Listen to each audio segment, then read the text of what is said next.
ஐந்து கரத்தனை யானை முகத்தனை எந்த நிலம்பெறை போலும் ஏற்றனை நந்தி மகந்தனை ஞான கொழுந்தனை புந்தியில் வைத்தடி போற்றுகின்றேனே.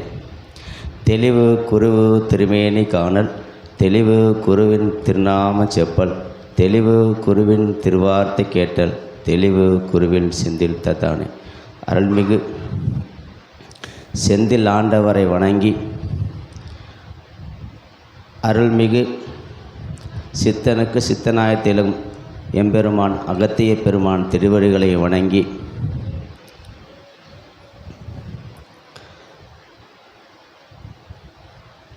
நான்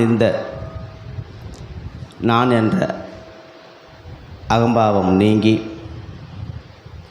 இந்த பிரபஞ்ச மகா சபைக்கு சீடனாக ஏற்று எனது இல்லாளையும் எனது மக்கள் செல்வங்களையும் இந்த சபைக்கு சீடனாக்கி அருளாசி வழங்குமாறு வேண்டுகிறேன். இந்த பிரபஞ்ச மகா சபைக்கு சீடனாக ஏற்று என்னை ஆட்கொள்ளுமாறு உங்களின் திருப்பாதங்களில் சரணடைகிறேன்.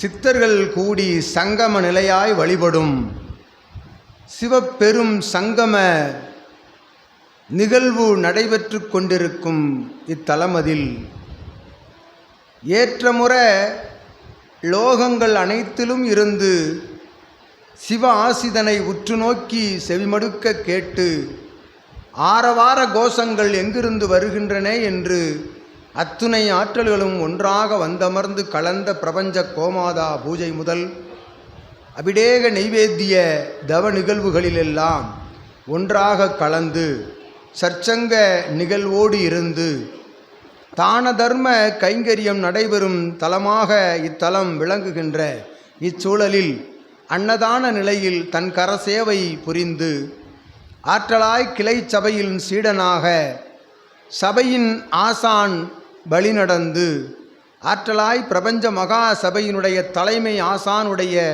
சொல் கேட்டும் அவன் வழிநடந்து ஆற்றலாய் சீடனாக ஓராசி அல்ல ஈராசி அல்ல 3-4 ஆசி முறை சற்சங்க நிகழ்வில் கலந்து கொண்ட நீர் சீடன் அல்லாது நீர் யார்? ஓராசி தன் செவிமடுக்க கேட்கின்ற பொழுது அவன் ஜீவ ஏடு நிலையோடு சூட்சமமாய் கலக்கின்றான்.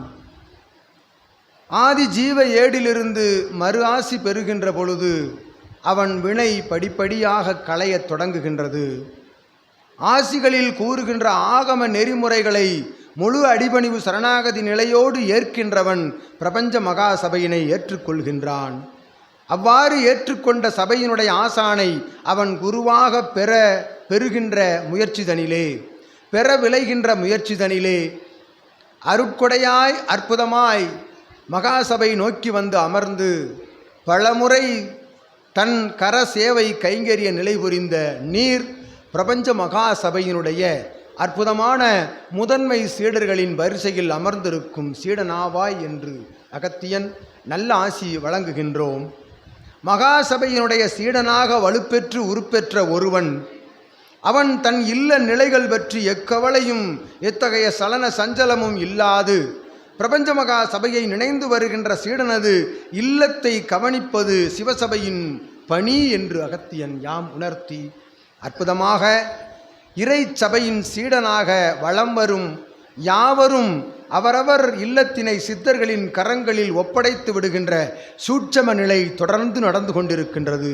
அவ்வாறு சீடர்களின் இல்லத்தார்கள் மட்டுமல்ல அவனை நாடி வணங்குவோர்களுடைய உறவாளர்களின் நிலையையும் சிவசபை சூட்சமமாய் கண்டுகொண்டிருக்கின்றது என்கின்ற நிலைதனையும் அகத்தியன் எடுத்து காட்டி ஆற்றலாய் இறை சபையில் தொடர்ச்சியாக அடிபணிவு சரணாகதி நிலையோடு ஆற்றல் கொண்டு சபை தொடர்பாளனாய் சீடனாய் நற்சீடனாய் வலம் வர உமை ஆட்கொண்ட அகத்தியன் கூறும் நல்லாசியாய் இவ்வாசியை வழங்குகின்றோம்.